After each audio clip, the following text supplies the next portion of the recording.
এবার খেয়ে নাও। না আমি খাবো না, আমি খাবো না। আরে আগে দেখবা তো তোমাকে খাওয়াতে কে এসছে। তুমি এসছো? আমি এসছি, তুমি খেয়ে নাও। তুমি আগে বসো। আচ্ছা আচ্ছা ঠিক আছে ঠিক আছে, বসছি। এই দাও, খাই দাও।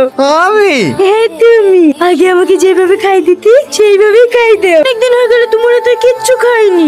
না স্যার এত করে বলছে। হ্যাঁ দিছি। এই নাও প্রিয়া খাও। না না আমি খাবো না। আমার উপরে এখনো রাগ করে আছো। তুমি না খেলে আমি তোমাকে জোর করে খাবো।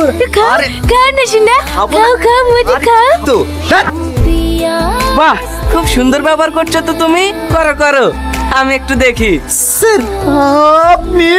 এই নাও তোমার রিজেকশন লেটার। স্যার আমার একটা কথা শোনেন। কি শুনবো? তোমাকে এখানে পাঠানোর আমার একটাই উদ্দেশ্য ছিল, যে তুমি দেখো যারা পাগল কিচ্ছু বোঝে না তাদের সঙ্গে এই মানুষগুলো কেমন ব্যবহার করছে, আর যারা পাগল না সবকিছু বোঝে তাদের সঙ্গে তুমি কেমন ব্যবহার করো।